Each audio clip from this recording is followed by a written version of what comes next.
Hoy, Pilipinas! Kumusta kayo dyan? Ayan, mga ka-coffee natin, lalo na po yung mga OFW. At yung mga nandito sa Pilipinas, magandang araw po sa inyo, ka-coffee. Ito ang tanong, ha? Naranasan nyo na ba yan? Siyempre, may mga pagkakataon na magigipit tayo, mangungutang. Minsan sa mga kaibigan, mangungutang, ang problema, yun ang nagiging cause ng away, Kasi pag pinautang mo minsan, di na magbabayad, Yung iba, kinakailangan pang i-remind, bago magbayad. Yung iba naman, talaga dead man na. Kaya yung iba sa atin, dahil wala nang nagpapautang, minsan at kailangan natin, kumakapit tayo sa mga online app, yung mga lending ka-coffee, online application na mabilis ka makakautang. 10,000, 20,000, up to 30,000. May nakikita pa nga akong advertisements Naaabot po yan ng parang 50,000, 60. May nakita akong ganyan Mangungutang ka. Siyempre ikaw gipit. O sige, papatusin mo na yan. Ang problema, napakalaki na nga ng interest. Sobrang laki ng interest. Everyday ata yung interest niyan. Pag hindi ka pa nakapabayad, alam na lang lahat ng contact sa cellphone mo. Pinagchat-chat na lahat ng mga friends mo. Oy, hindi pa nagbabayad ito. Yung impormasyon mo, pinagkalat na ng lending app. Diba? Ang masaklap dyan, itong mga irregular na ginagawa na ito ng mga lending app at ng kanilang mga third parties na naniningil at nagpapahiya sa mga umuutang, medyo nakakalusot. Diba? Kaya nagisa itong SEC, Securities and Exchange Commission, nagisa din po yan at itong mga lending app na to ni Senator Raffy Tulfo sa isang pagdinig dyan po sa Senado. Ayan, nakatikim na naman kayo ngayon. Nakatikim ngayon kay Idol Raffy Tulfo. Ito dapat kasi pakapalan na lang ng mukha talaga Kailangan talaga may mga pumipitik sa mga to Kasi kung walang pipitik mamamayagpag lang yung mga ganitong gawain Oh, headline ng Manila Times. Para hindi tayo mahuli sa balita. Senate grills lending firms over abusive collection. Hefty charges. Yan yung isa, masakit Yung pinapahiya ka, 'di ba? Lahat ng contacts mo kasi magkakaroon sila sa access sa inbox mo Sa mga friends list mo, magkakaroon sila ng access kasi parang parte yan ng agreement para makahiram ka ng pera dito sa mga lending app na yan. Malaki na ngayon tubo, pag di ka pa nakapagbayad, abay alam pa ng buong barangay, ipapahiya ka pa, tatakutin ka pa. Abusado talaga itong mga lending app na yan. Yan po yung pangunahin naging paksa sa hearing na to.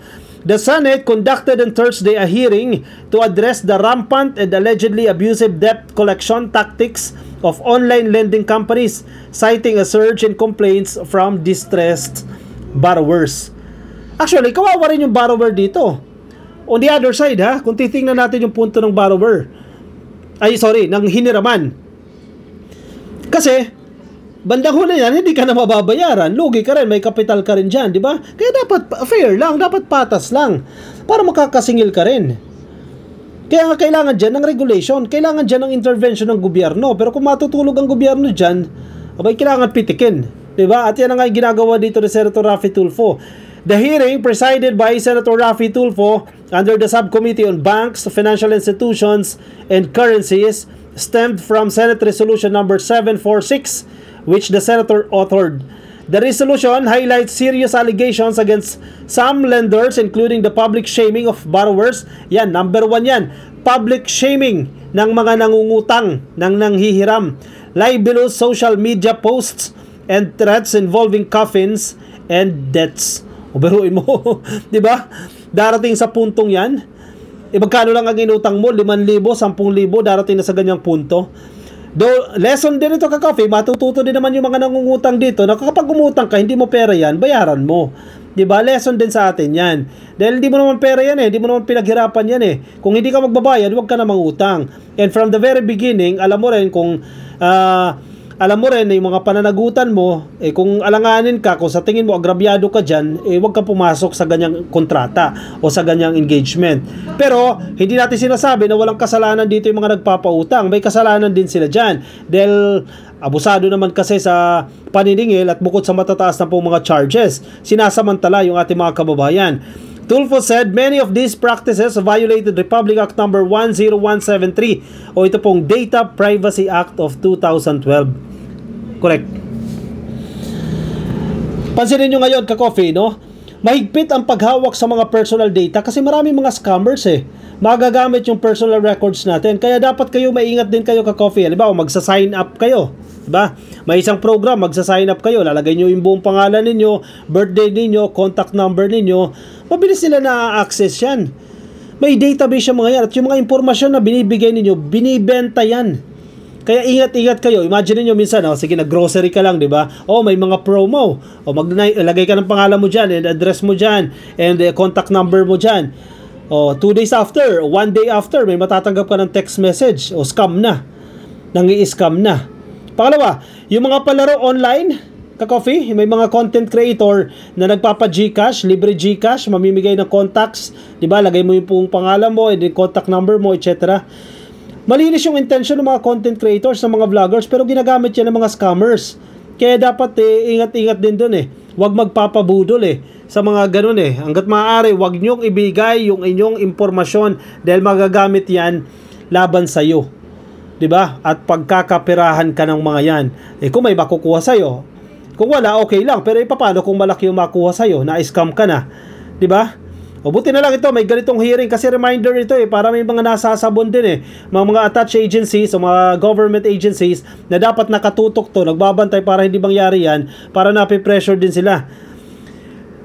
Sinita ni Senator Raffy Tulfo ang regulasyon ng lending companies. Ibinulgar ni Senator Raffy ang ilang kapabayaan na kanyang nasita sa Securities and Exchange Commission, partikular na sa pag-regulate nito sa mga financial at lending companies na nagpapatakbo ng kanilang mga online lending applications. Kaya sobrang importante ng regulation ng pagkokontrol, pagre-regulate. Kaya nga nagjadyaan yan Ang problema kasi, sa totoo lang, may mga agencies din tayo ng gobyerno na medyo pabaya sa trabaho nila. Diba? Kaya namimihasa naman ito. Kasi lalagayan lang natin yan Hindi natin pwedeng i-deny yan Nangyayari yan sa totoong buhay O magkakaroon ng inspection o lalagayan lang, wala na. Yung maling practices ng lending company, sige, tuloy-tuloy pa rin sila. Kasi yung mag-i-inspection supposedly, yung magbabantay sa kanilang operasyon, wala na, areglado na. Ito, hearing ang dating. Maraming reklamo na kasi ang natanggap ng opisina ni Senator Raffy mula sa mga netizens na nangutang sa mga online lending application at nagugulat na lamang sila dahil nakakarating sa ibang tao ang kanilang mga personal na impormasyon. Naloko na. Siyempre, kinakailangan mo buong pangalan dyan, birthday mo, o contact number mo. Ayun pinag-utangan mo, pinagkalat na yung personal details mo. Violation na ng Data Privacy Act yan. Abay, dapat nang managot yan. Kaya naman sa hearing ng Senate Subcommittee on Banks and Financial Institutions, sinabi ni Senator Tulfo na napag-alaman niyang hinahayaan ng SEC, Securities and Exchange Commission, hinahayaan niyo raw. Hinahayaan ng SEC ang lending companies na basta na lamang ipamahagi ang confidential information ng borrowers sa third-party service providers na nakasaad sa Section 2 ng kanilang Circular Number 18, Series of 2019. Yun naman pala Kaya naman pala may permiso pala ng SEC Kawawa naman ka-coffee. Yung mga borrowers din dyan, paano yung personal data nila? Sa halagang 5,000 na inutang nila, o kahit 3,000 lang na inutang nila, nabenta na yung kanilang personal information. Sumagot din ng SEC, para fair tayo dito ka-coffee. Sabi ni Attorney Kenneth Joy Kimio, ang OIC Director ng Financing and Lending Companies Department ng SEC, partner naman daw ito ng mga OLA o ng online lending app na nagsisilbing agents nila. Ayan, lumulusot na naman Tutol dyan sa Senator Raffy Tulfo at sinabing maliwanag na paglabag ito sa Data Privacy Act of 2012 na pumuprotekta sa mga sensitibong impormasyon ng isang individual. Dagdag pa ni Idol, magkaibang entity ang OLA at ang third-party service provider na hindi dapat binibigyan ng ganitong mga sensitibong impormasyon. Sige, paliwanag natin. Ang paliwanag dito nila, sabi ng SEC, okay, yung mga mga third party, yung mga service provider. Ang problema, yun ba yung kausap ng Humiram? Di ba ang kausap ng Humiram yung app, yung online lending application? O kung ina-allow niya yung kumpanya na yan, yung lending company na yan, na gumamit sa kanyang personal information. Ang masaklap dito, sa lending company na yan, ibinigay without the permission. I suppose without the permission of the borrower, ibinigay yung mga impormasyon na yan sa third party. Violation nga yan. Hindi tayo abogado pero malinaw na violation yan ng Data Privacy Act. Kasi kung ako ang borrower, ibinigay ko yung pangalan ko sa inyo, hindi doon sa third party. Ibang usapan na yan. Ayan ang justification nila. Sunod na pinuna ni Senator Raffy ang mga nakakalitong listahan ng SEC kung saan mayroon silang 117 registered financial at lending corporations na nagpapatakbo ng nasa mahigit 181 online lending platforms na inilabas lang noong March 18, 2025. Napakarami pala niyan ha. 181 pala lending platforms. Yung iba, mapapanood nyo pag nag-nood kayo ng video sa YouTube o sa Facebook, di ba? Minsan lalabas yan, yung mga nagpo-promote ng nagpapautang.